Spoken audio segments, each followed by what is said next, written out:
Lapit alas 5 ba? Lapit na. Out ka na, mag-out.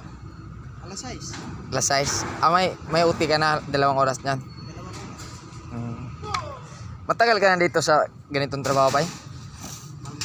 Bago pa. Buti na natanggap. Pero hindi nila alam na kuhaan ka, may kapansanan ka. Alam nila. Mabuti din ang kuhaan. Na lang. Ha? Awa na. Awa na. Tara bay, out bay. Tara. Una ka. Una ka kay. Videoan mo na naman ako. Sige lang.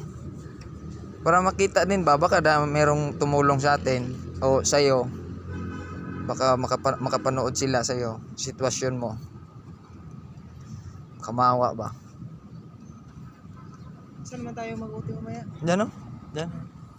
Ay lang oh, dami mo nang hinakot oh. Basta, putay na, kawawa talaga.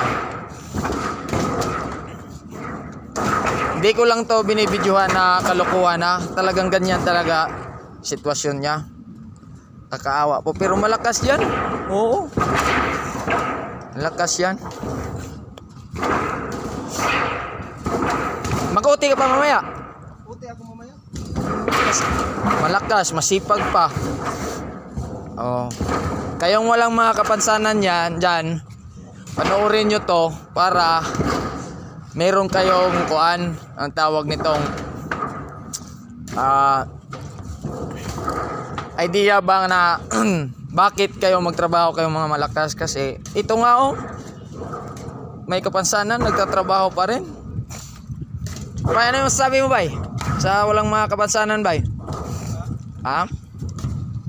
Ano masasabi mo na sa'yo ba na yung mga walang kapansanan? Bahala sila. Bahala sila? Oh. Tingnan natin ngayon kung paano niya paano siya dadaan dito. Kasi kuwan to pang to ano? Paano diskarte niya? Magaling. Dandaan ba ya? Dandaan na. Sus. Lalo na siguro dito sa hagdan. Di ka, bay, gusto mo tulungan kita, bay? Kaya na. Di na? Sigurado ka? Kaya na. Basic man lang. Sus. Nakasandal na May hawakan man kasi. Pero kung wala ang hawakan, laglag ka na dyan. Sus. Kawawa talaga.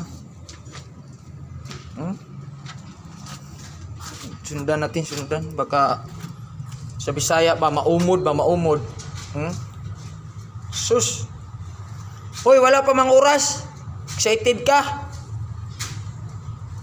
Diyan ka lang, umupo ka lang dyan. Yan.